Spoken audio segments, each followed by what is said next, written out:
please have a seat.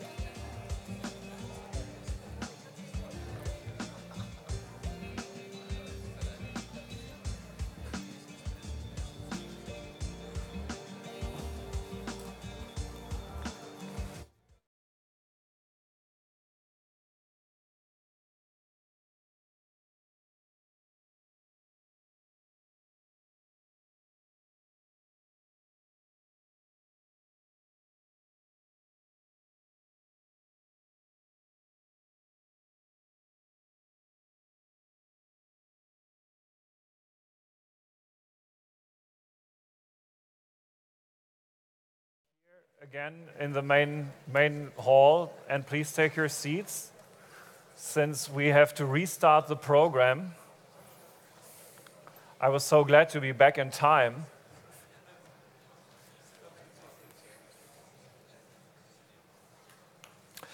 So can you imagine a world where there would be no moderator here on stage because artificial intelligence will moderate all the stuff without any mistake, and where a blockchain situation will be able to do the contract signing? I mean, it's conceivable, right? We wouldn't have to meet all together anymore since AI and blockchain technology would just do our job. Well, maybe it's not the future, maybe it is. We'll find out during our next panel about the blockchain partnership initiative the EU is about to start. And actually, before you all sit, I'll take the time to remind you that we have a really active Twitter audience here, and you can join that audience. The hashtag is DD18. And you can put forward questions also there. So we have remaining panels, and maybe 1 or 2 questions from Twitter will make it to a panel in the afternoon also. And of course, the online poll is going on all the time, and we'll have the results in every panel that is coming. So, and now it's my pleasure and your relief that I'm not moderating the next panel, but there will be a change. It's my pleasure to introduce Ann Mettler from the European Political Strategic Center, if you will. Ann, join us on stage, please. And there is a round of applause in order, I guess. Hi, Ann. Hello, hello. Nice that you're here. So tell us just in 1 or 2 sentences, what is this strategical center? Yes, so the European Political Strategy Center is the in-house think tank of the European Commission, which reports directly to President Juncker, but really works with colleagues from across the House. Okay. Ann, nice, great that you are here. It's a great audience. Enjoy your panel. Yeah, thank you so much. Thank you, Carsten. Great to be with you. I am really thrilled to be leading a discussion on blockchain this afternoon. So blockchain is, of course, often associated and sometimes even equated, it seems to me, with cryptocurrencies. But that is really doesn't pay tribute to what all this technology can do. So for some time, the European Commission and many of its member states have really been keen to explore the potential areas of application of blockchain technology. And areas of application that require essentially a decentralized, trusted technology, a sort of electronic ledger that consists of irrefutable records that can track pretty much anything of value. And we have seen examples of countries using or testing blockchain to provide, for instance, access to healthcare data, as was done very successfully by Estonia. We have also seen in Sweden the use of a blockchain to register land property records. And we've seen in the Netherlands blockchain used to essentially efficiently manage supply chain and customs operations, just to give you a little bit of an overview of some of the applications of blockchain. Today, we will hear from different political leaders how their governments are preparing for the blockchain revolution.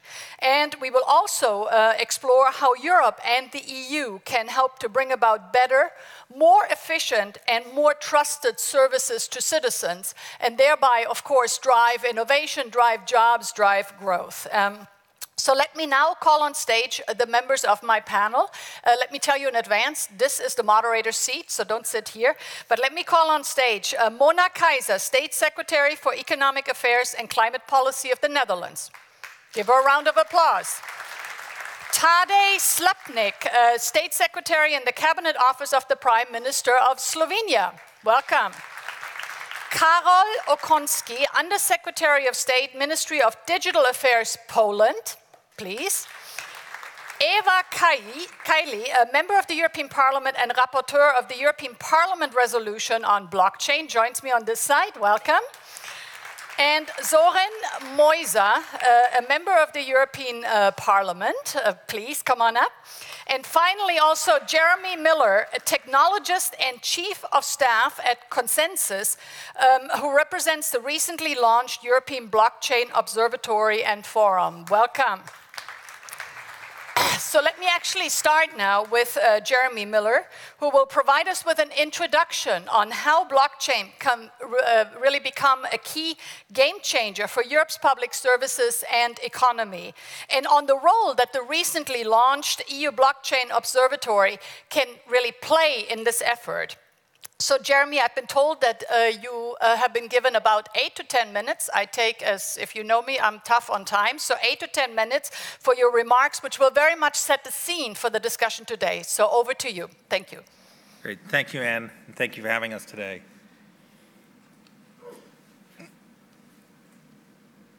So Consensus was honored to be assisting the European Commission building the 2-year European Blockchain Observatory program. And really, there are 3 objectives to what we're trying to accomplish. First is to create a repository of knowledge about blockchain applications and technology. Second, to create the framework capabilities, whether it's identity management, security, what have you, that are required to drive the adoption. And third, and perhaps most importantly, is to identify and prioritize use cases. Almost everyone in this room, I'm sure, is aware of the billions of dollars, literally, that were invested in blockchain technology companies in 2017. It was quite an explosive year. And perhaps what's most optimistic on this chart is the amount of that capital that was invested in European projects. But we're not here today to talk about the cryptocurrency or the investment use cases of blockchain, but rather, as Ann referred to, the use of this as a disintermediated, secure, distributed infrastructure for smart contracts, smart agreements, business process management, and exchange of assets really of any value across complex applications, and really dramatically reducing the cost and complexity of building decentralized business processes that can be managed very securely.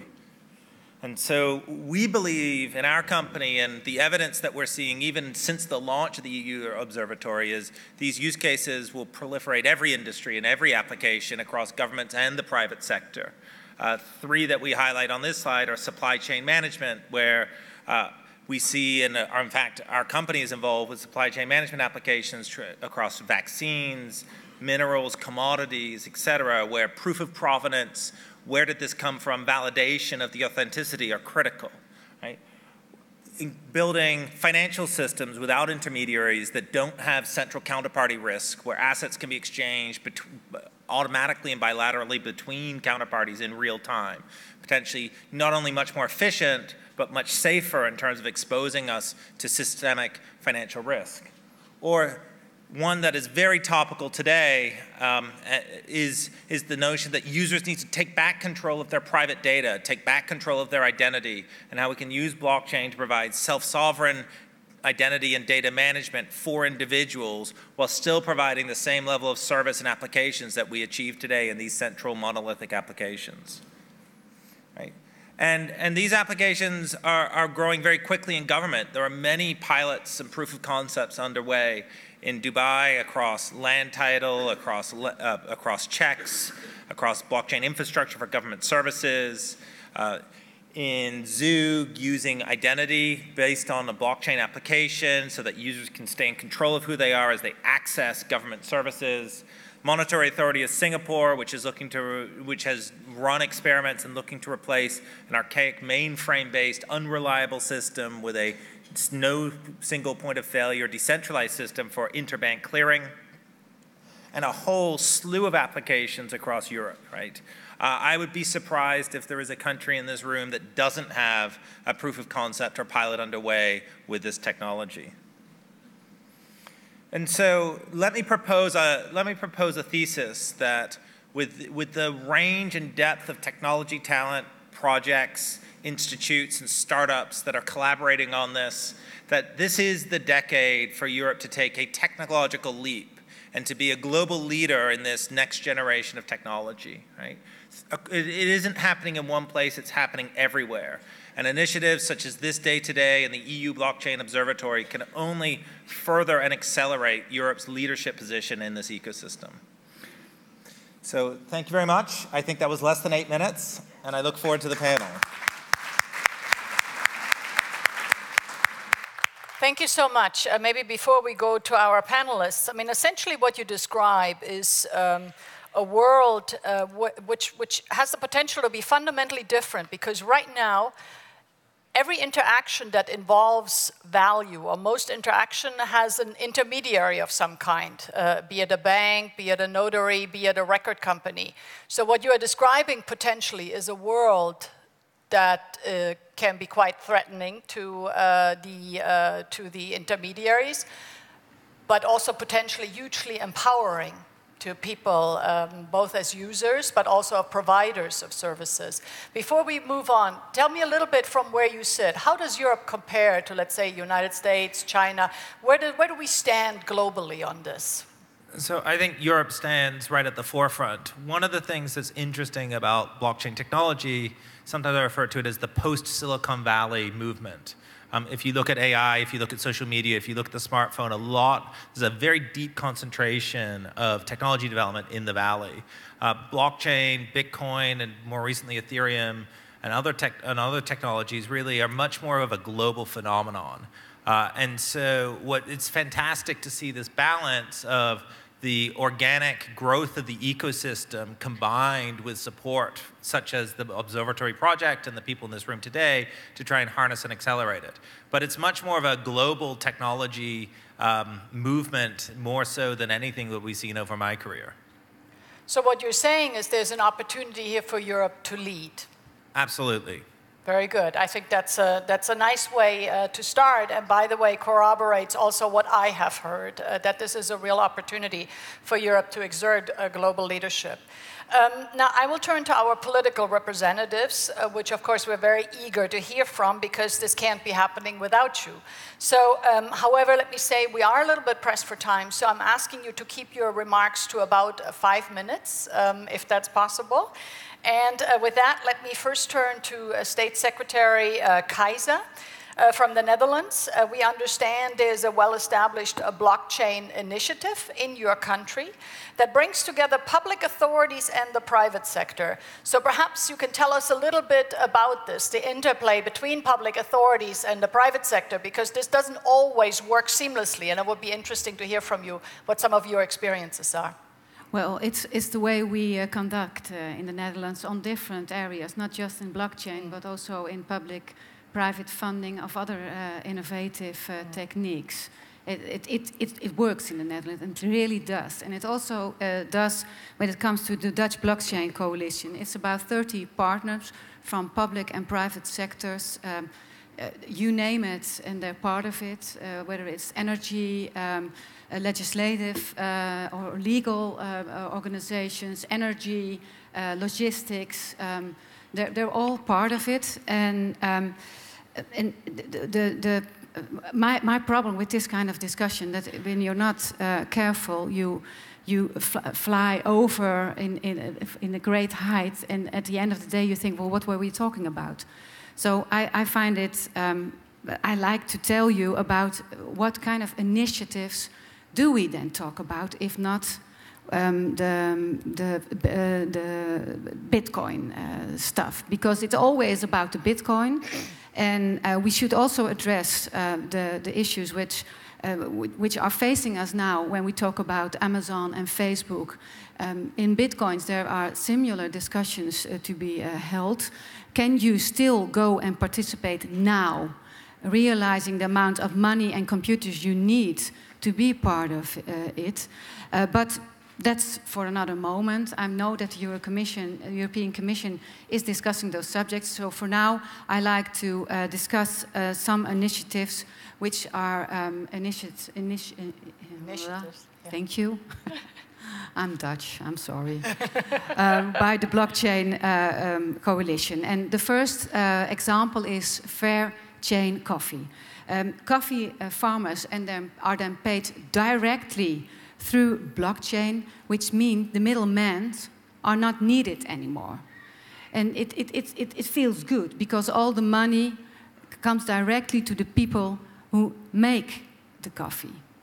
It's disruptive because it means, on a larger scale, that a lot of people who are now earning their money in the financial sector or in the legal sector won't be needed later on. It leads to a better price for their products. Another example is from the world of waste processing.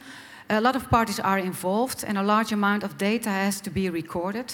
The inspection services receives crucial data notifications via 3 different media, email, posts, and even the fax. The fax, yeah, it still exists.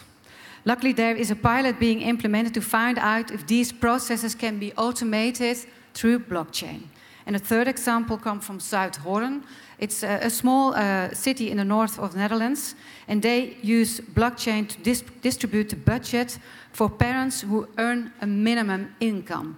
And here we have to discuss about the fact what it means for those people that they're not in charge of their own financial means anymore. On the other hand, they need to be helped because we know that a certain amount of those people are not capable of managing their own budget. And the blockchain database checks whether purchases fits all the conditions linked to the budget, like whether it's the right store or if the parents have enough budget.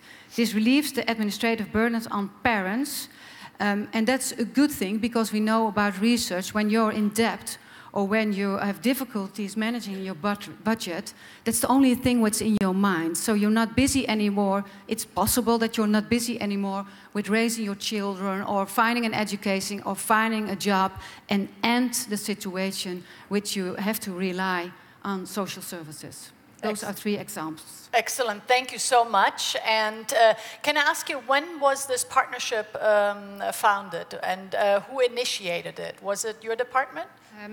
No, not just my department, also colleagues of mine, Justice Department, the Care, the Social Security Department, they're all part of this coalition. And do companies approach you and say, we want to do some work? Well, in the Netherlands, it's just the way we do things. Yeah, like the Green Deal. We're like the Green Deal, we're like all other initiatives. We know as a government that we need companies and we need universities and we need municipalities to address those issues, and they know that they need us. Very good. I think it's an excellent example of sort of creating an ecosystem that really works and brings all the various actors together. So thank you so much. I think now might be a good time actually to look to a question that the Commission DG Connect posted about blockchain. Can we see the online poll? Is it possible? So you see the question is, what is the best way for our economy and society to benefit from blockchain-enabled services and business models? And you see here, it's a tight race, that essentially the collaboration between the public and the private sector is key, more so than the collaboration between public authorities. But as I said, it's a tight race. But when you look at this, would you clearly say the answer is 2? Well, I would choose the red one, of course. Yeah. Yeah. And yeah, well, we realize in the Netherlands that it's the only way to do so. If you just leave it to public authorities, you're lacking the innovative spirit which is part of companies. And when you just look at market forces, then who is going to protect us at the end from big companies who want to make money, period. And one last question. The companies that come to you, are they more technology companies or are they more established players? Or both? It's a combination. It's tech companies, but it's also legal companies, energy companies. So it's really a combination of all the players which are needed to reach to the benefits which this disruptive technology can bring us. We're not sure yet if in 10 years' time we will be as happy and if the room is as vibrant as it is today. But we have to be part of it because it will interfere in the lives of our citizens gravely. Yeah. Very interesting. Thank you so much. So, Undersecretary Okoński, blockchain technology presents an important opportunity to public services, and Poland is cooperating with member states, notably on the possible piloting of a pan-Europe government services blockchain. So can you please tell us a little bit about that, and also why for you the cross-border element collaboration is so important? Yes, so I'm afraid I will not be able to say too much about the project itself, as it actually still has been submitted as a proposal in the DT Transformations Horizon 2020 call, so it's still under, let's say, under evaluation. One thing that I can add and I can say is that I think the e-government topic, especially if you would like to find some examples on using the blockchain, is definitely, I would say the biggest challenge would be to go over one country to another. So let's say to create a really trans-border service. So because here, you come up with the challenges regarding the standards, the infrastructure, the funding. So creating a place where we can actually try to, in an experimental way, and using the research, the data, also exchanging data here, also which can also impact the further services, and we can, by applying this once only principle, interoperability, if we can actually prove that it can work in the trans-border services, it can actually work anywhere, and also not only between the member states, but also all around the world. And here we also touch upon, a very important difference between the blockchain and something what is called a distributed ledger technology, in a sense that, being strictly correct here, if you speak about blockchain, you actually speak about a network of nodes, which is actually permissionless. So it's like everyone can join, which in the end makes it very open, but also very energy consuming in terms of calculating, the current value of the ledger. But then if you speak about the distributed ledgers, you can actually consider it as some kind of a trusted ecosystem, trusted system which actually requires permission to enter. But in the end, you can, in certain applications, like for example, tax collection and some registries where you want to control the state of the registry, so the property registry, the e-voting mechanism, you can actually want intentionally to limit the nodes, limits the access to the services, but at the same time, you maintain all the good points the blockchain actually brings. So you don't need any intermediaries, and you can have the audit trail. You can actually, at every point of time, actually go back and have a snapshot of what actually happened at a given point of time. And so I would say, if you look at the blockchain, it's more about the technological way of actually handling whatever transaction possible. And I think in digital world, actually, transactions are pretty much what the relations are in the real world. So, and here, if you look from this perspective, actually the application of blockchain becomes very wide, and you can and it's both the public services where you can find the solutions, like in the financial services, in like I said, in finance, identity management as well. So making sure that there's building an ecosystem of trusted services where the identity can be also matched using the blockchain. So if the governments can actually come up with some programs to inspire the private sector, the startups, to come up with the solutions, creating some kind of what we call the sandboxes with the infrastructure and the regulatory part, let's say, for experimental purposes, I think by iterative way of finding the best balance between the legal constraints and the business application, we can find the best environment for this technology to flourish.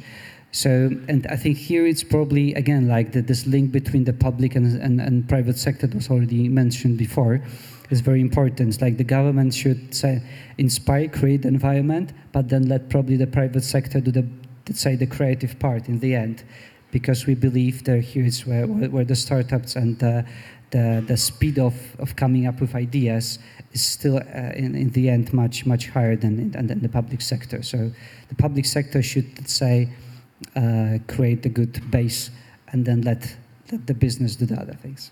Excellent. Thank you so much. Extremely interesting. Let me ask you, I recently moderated a panel with your Minister for Entrepreneurship, and she spoke about AI and about how important it was to collaborate with others and how European leadership is very much needed. Now I hear the same on blockchain. So two follow-up questions. Number one is, in the government, do you somehow connect the dossiers? Do you say we have an overarching sort of technology strategy, we have the AI here, we have the blockchain, but we don't deal with them separately? And secondly, you say, and quote, and I quote you, it's a big challenge to go from one country to another. When you go to another country, who do you choose? Or do you go just to any random country? Or you say, I want to go to the Netherlands because they're doing interesting work? Or where are you looking to go? Okay, so as for the coordination part, we in Poland have the Ministry for Digital Affairs. This is the natural focal point of also talking about any topic that has something, any link with the technology itself. So it helps a bit in the end in those discussions, but blockchain as well as artificial intelligence are very horizontal topics. And I think in the end, the technology is just a tool.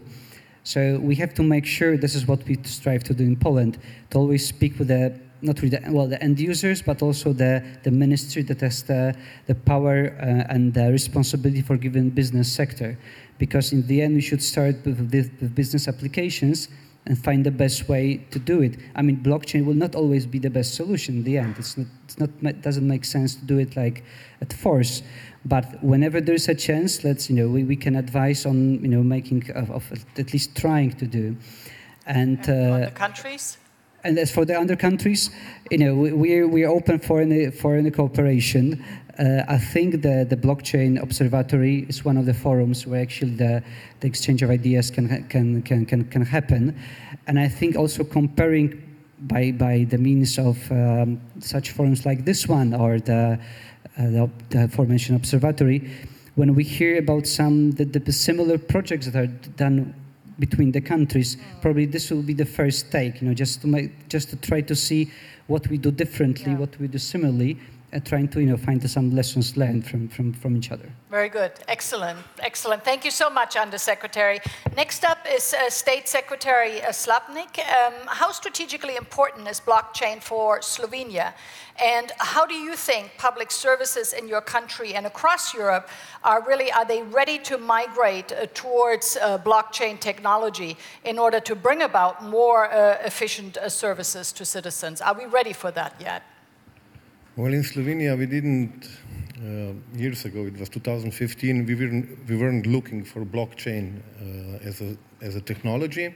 We have a strategic orientation to move our economy from linear into the circular economy. And trying to find the answers, how we will do it. It was quite soon already told by entrepreneurs, by the academia, that if we will not use digitalization, of course, as a tool, and especially blockchain, we will not be so successful. Starting from that, then we already in 2015, 2016, of course, we tried to see what do we have in Slovenia, and I have to tell you that already from 2012 on, Slovenian either startup blockchain companies, now already a strong, big blockchain companies, started to do a great job, not just on national EU, but on worldwide level.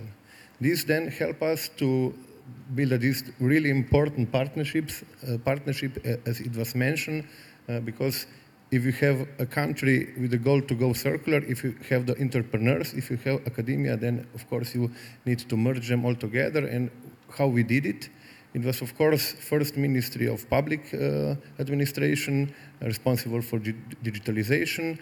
Then it was Prime Minister Office who is running the strategic project Going Circular.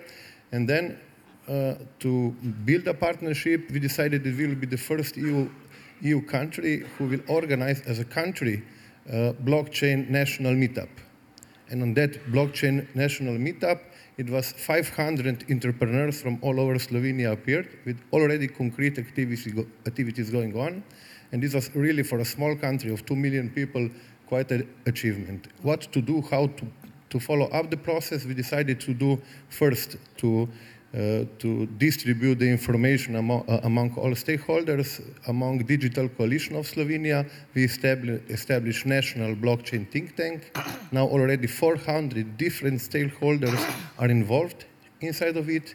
Then we decided that on legal issues, it will be, of course, Ministry of Public Administration and 7 other ministries involved, because quite a lot of concrete questions are on the table when the projects and the companies are developing the technological proposals, much related to how it will be regulated. And the last, we saw that we have to build the ecosystem. That's why we are now building not just on national level, but on European level, proposal that we should make a European blockchain hub in order to merge all these activities going on in the different EU member states and to really facilitate the realization of the potential of blockchain technologies in practice. That's excellent. Thank you so much. And extremely interesting to learn the leadership role that Slovenia has played here. Can I ask, did you look anywhere? You mentioned you started this as early as 2012, then 2015. So this is very early days. Where did you look for inspiration as a best practice? We were inspired by our companies. I told you, they were really champions. For example, it was in 2013, I think, Project Economy. It was the second biggest crowdfunding project in Europe. And already in that time, we tried to understand how it happens, which knowledge do they have, what is the technology behind, and of course, starting to collaborating, starting to understand them, getting the trust, because also to collaborate, it's on the both sides, understanding and then delivering. It was that. But then I think crucial thing happened when it was last year, when it was event in Silicon Valley, when it was also organized by the European Commission. European startups comes to Silicon Valley, and there we saw that we have a lot of potential with collaboration on EU level, but that we are also leading as a Europe on the field of blockchain startups. We know the investments are going from the valley into the Europe, and these investments are now really making possible that, at least from Slovenia, we have 5% of worldwide investment in the blockchain startups worldwide. Wow. Can you imagine? And these potentials are, of course, not just for Slovenia, it's for Europe. And here now the maybe question how we are then starting to collaborate with others. Already in San Francisco, we decided together with the European Commission and some member states that let's do a kind of European blockchain meetup. We did it in October last year in Slovenia. It was, I think, already 12 different member states participating. We established altogether declaration Blockchain Europe, call to action, and I think 2 or 3 months after that, actually, European Commission established the Observatory Forum.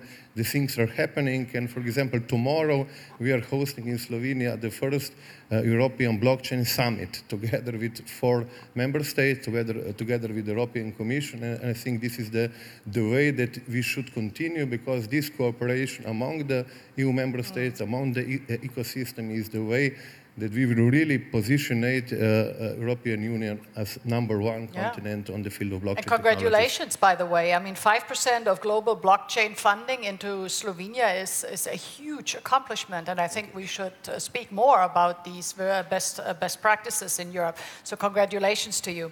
Next is Eva Kaili, a member of the European Parliament.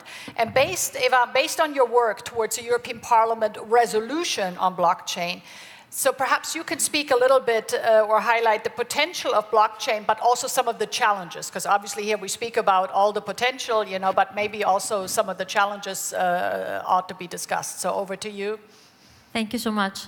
So there are many things I would like to share with you, because we've been working on this file for quite a long time.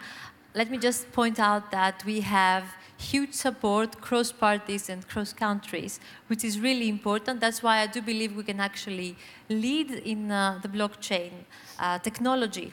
And I have to thank Mr. Viola, Peter Ischiara, Pierre, because it's not expected to find open-minded people working on these files, a technology that people would ask us, is it CIA controlling it? Like, it was a question that we had to answer. So to have open-minded people working on this file is not actually, common sense. So also people asking us if the banks agree with us, if they are okay for politicians to support blockchain. And then you have to say, the banks are not doing the legislation. They don't have to like it. So this is something that, yes, these are some of the challenges. First of all, to explain to people what it is, and to make sure that they will be protected from fraud, because a lot of people claim that they have blockchain technology, maybe they don't. You have to explain to them what is decentralization and whether private keys should be protected, and if something is permissioned, which means it's controlled, it's not exactly the blockchain they think it is. So we have to educate also citizens, we have to educate politicians, and I'm really happy to be among you, and thank you, Ann, for being also a leading force on the digital agenda, because I do believe that only together we can be competitive in a global world where other countries don't have to respect GDPR. We saw what happened also with Cambridge Analytica. I do believe we have not a challenge with blockchain. It's not a problem. Maybe it's a solution to comply with GDPR, to protect data, for example, health data on blockchain, because you can have control of who is watching your data, who is copying your data, if you give access or not. So we are trying also to approach the ICOs in an open-minded way, the initial coin offering. This is something new, but it's basically a way to do crowdfunding on your mobile. Everybody can support an idea. And when the banks don't provide liquidity to SMEs, this could be a great tool. And US didn't have the same approach. So I do believe that Europe, being supportive on that, also can take advantage of this time and lead also in this situation. May I also say that if you see the volatility of the prices, even of the currencies, because blockchain has many applications, but the volatility is directly connected to legal certainty. So if there is something on the news that gives us uncertainty to the environment, suddenly you see huge, volatility to the prices. They go down or up depending on the news. So I think it's our responsibility to act very fast. And the resolution is very supportive. I can tell you that the first time I attended an event, first of all, there were no women. I was like, wow, no women. I was like, I think the only one talking about blockchain, like 3 years ago. The second thing was that when they realized I'm a politician, they were so aggressive and they didn't like it because they do believe that we are there to control and regulate. Well, actually, it's proven that they need this technology, new technologies need legal certainty, so they do need politicians to regulate, not over-regulate, to do smart regulation. So I do think we have the lead on that. And finally, if I may say, I come also from Greece. I am representing also my country, I think, today, that's going to participate in the first alliance on health data, on blockchain. I can tell you that what happened in the crisis, during the crisis, was a complete loss of trust from the citizens to politicians, to banks, to the system. So when I heard about the technology that can give you back trust, I realized there is a potential there. And I think this is a huge opportunity to regain this trust. But we have to be very careful to make sure that we will not lose this opportunity. And of course, as I said, we will work together. Very good. Thank you so much. It was really very interesting also to hear a little bit the pressures that you are under, you know, as a legislator, also coming from the incumbents. And I like what you said about a technology that can create trust. I mean, not without reason, the blockchain is oftentimes called sort of the trust protocol of the modern era. I want to press you a little bit on regulation. Because it's true that we've had the rise of Bitcoin, other cryptocurrencies, largely unregulated. But can you mention one or two specific regulatory actions that you think should be taken in less than 1 minute? So I can tell you that, first of all, as I said, legal certainty is essential. We have to make sure what we want. And since it's a tool that you can carry, you can do transactions through any kind of currency. We have to make sure to be transparent on what currency is, what is Bitcoin, what is Ethereum. We have to make sure that people know if it's a smart contract, if it's a digital currency, if they will pay taxes, where they should pay taxes. So I think what we need to do is clarify things. We will work with the Blockchain Observatory on that. We are now calling some members. We are asking for a pilot to have an ICO's observatory also. And basically, we're watching this technology as an infrastructure, and we try to monitor the developments, because even the people that work on blockchain, they don't know the full potential of this technology. So we're monitoring, we try to create some sandboxes, and of course to make sure to rethink completely how we're going to tax the minimum taxation, because when we talk about tax, everybody's scared. We don't need to tax a lot. We need to have a minimum taxation and to allow this innovation to happen. So I think transparency, education, to have a registry of what is legal, what is not, if there is fraud, if there is a legal base in Europe, for example, what is the country that this company is based in. Yeah, I think so these are the main things. Yeah. That somebody has to answer. Excellent, and it's wonderful that you're already thinking about it. So, thank you so much. And if I could add like one number that I think is very interesting, because I heard you said about the energy consumption. Everything is relevant to what you compare it with. If you think that hidden transactions in Greece, in the banking, in Europe, in the banking sector, is 130 billion per year transaction fees, this has huge potential. Interesting point. Thank you for bringing it in. So to conclude, I would like to ask Sorin Moisa, a member of the European Parliament, how can we ensure that Europe will be a leader and not a follower in blockchain technology? Yes, thank you. Actually, I would pick up from where Eva just left, and also obviously cover your question and make a few important points, I believe. We have had a major policy response from Europe already on the development of blockchain, and this is going to materialize this very month in April. On the 18th of April, the European Parliament will vote on an amended anti-money laundering legislation, the directive. We're amending the existing regime for money laundering, adapting the regime to the world of cryptocurrencies and blockchain. And I could not emphasize enough the importance of this, because a lot of the controversy around blockchain has stemmed for good reasons and for the wrong reasons, from issues connected or pertaining to cryptocurrencies.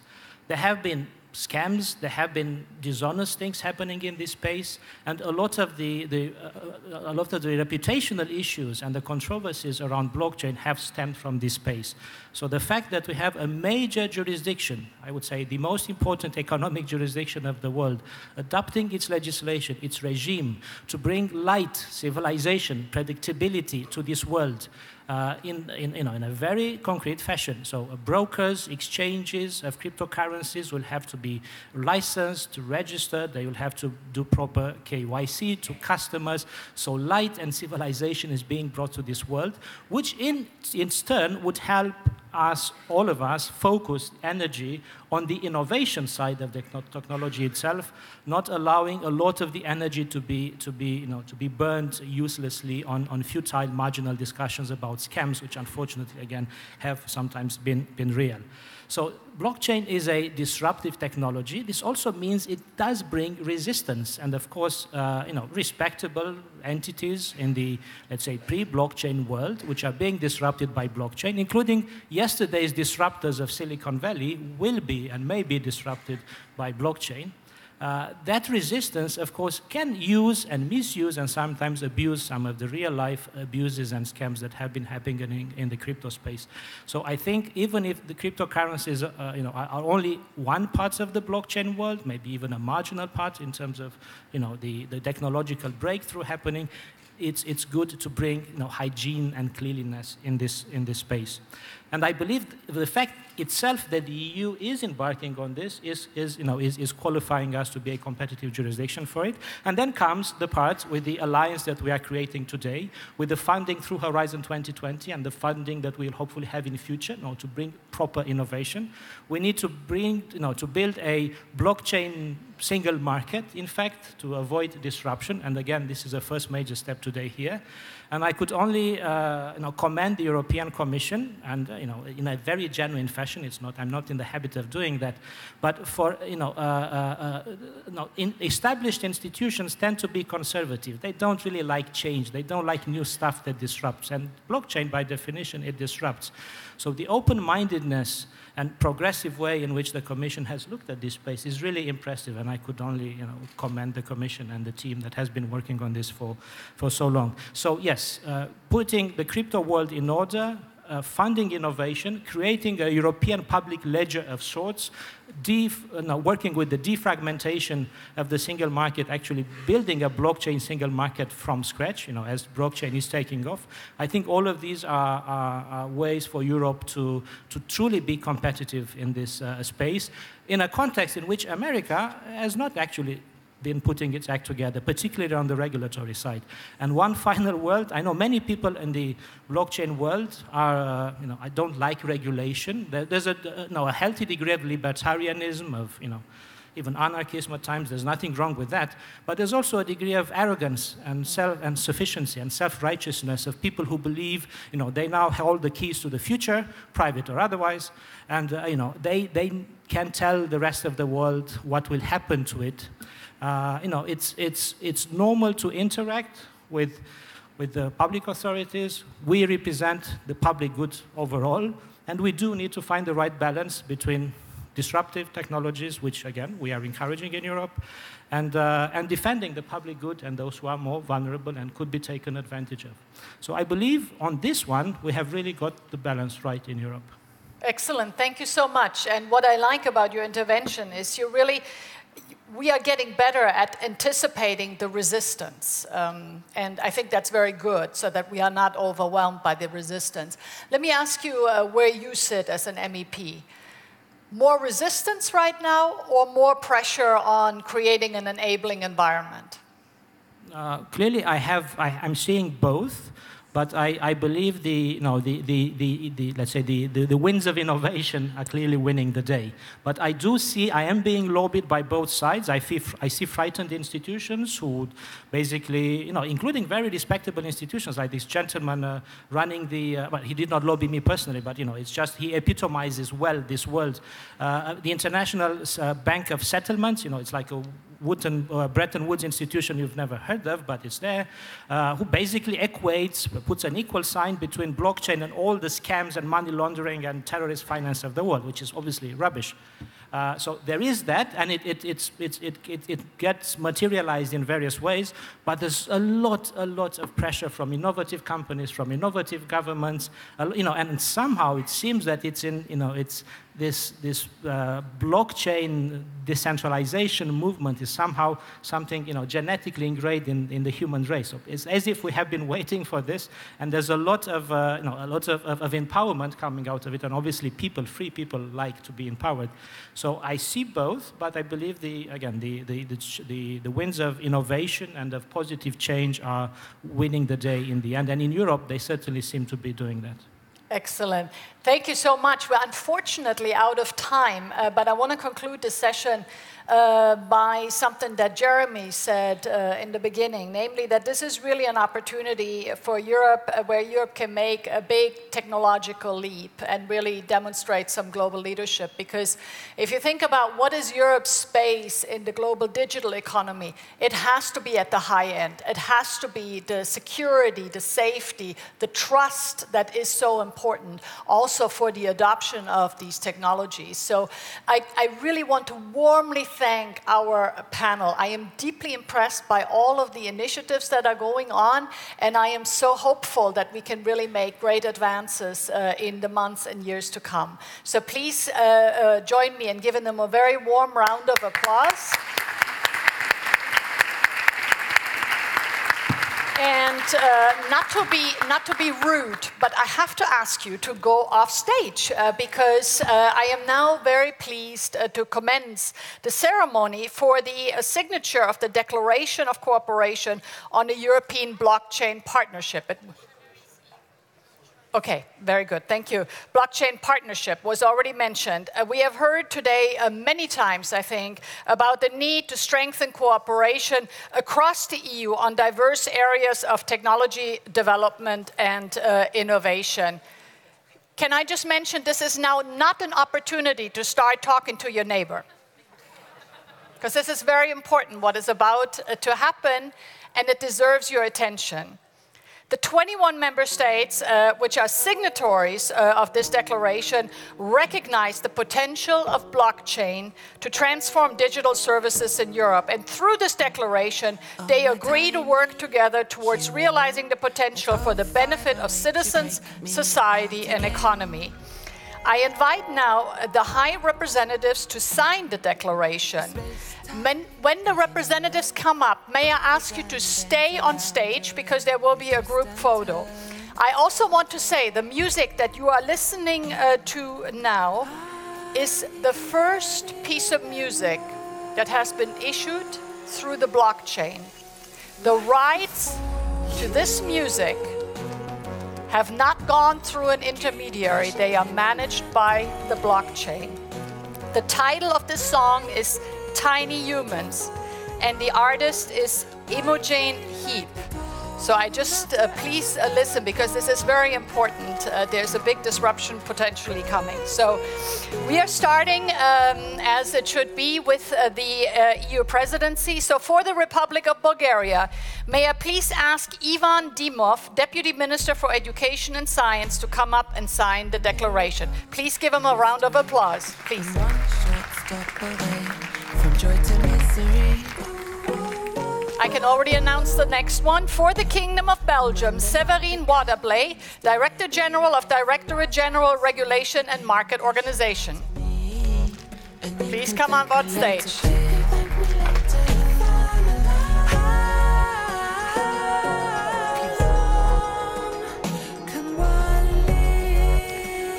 For the Czech Republic, Andrej Mali, Deputy Minister of Industry and Trade.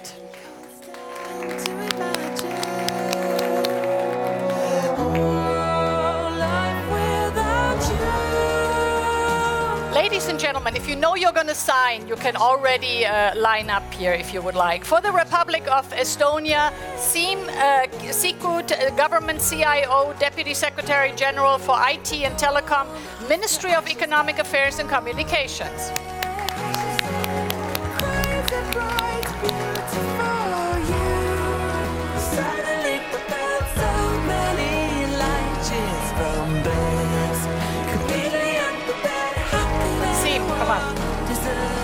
For Ireland, Poland, Mr. Pat Breen, Minister for Trade, Employment, Business, EU Digital Single Market and Data Protection. You've got a very big job, sir. Come on up.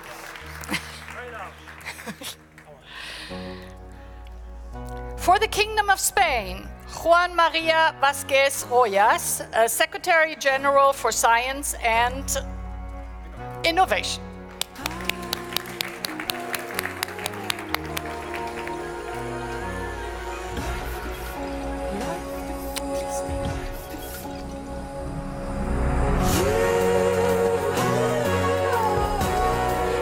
For the Republic of Latvia, Mr. Rinalds Mucins, State Secretary, Ministry of Environmental Protection and Regional Development.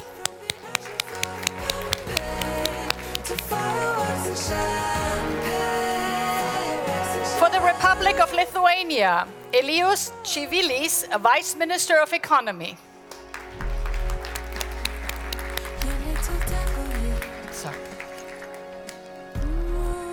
For the Republic of Malta, Evarist Bartolo, Minister for Education and Employment.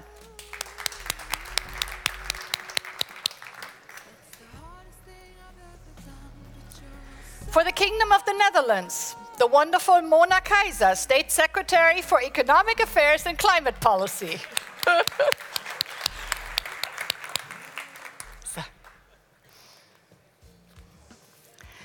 For the Republic of Poland, Karol Okoński, Undersecretary of State, Ministry of Digital Affairs.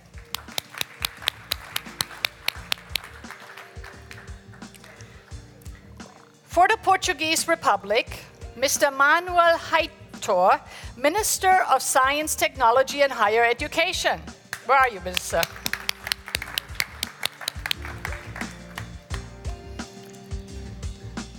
This is when you realize how big the EU is, no? So for the Republic of Slovenia, Mr. Boris Koprivnica, Deputy Prime Minister and Minister for Public Administration. Well done. Well done on your leadership, sir. For the Slovak Republic, Mr. Milos Katoric, Chief Diplomatic Advisor to Deputy Prime Minister for Investments and Information Society.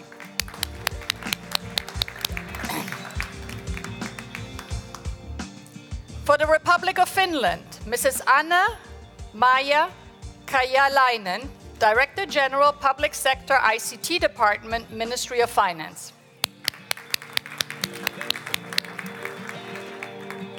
And finally, from Norway, Tommy Skiervold, State Secretary of Transport and Communications. I hope I got that right, please. Also, to let you know, already signed early... Am I missing someone? Are you... Okay. So, already signed have Austria, France, Germany, Sweden, and Luxembourg. So, they are not here, but they have... yeah, please. So... And of course, the European Commission is proud to be associated with this important initiative, which is why it's so wonderful to see Maria Gabriel, the Commissioner for the Digital Society and Economy, with us. And I think Roberto Viola should come up on stage as well, Director General of DG Connect. Well done. That's it. So, this is a wonderful photo opportunity. You better take advantage of it.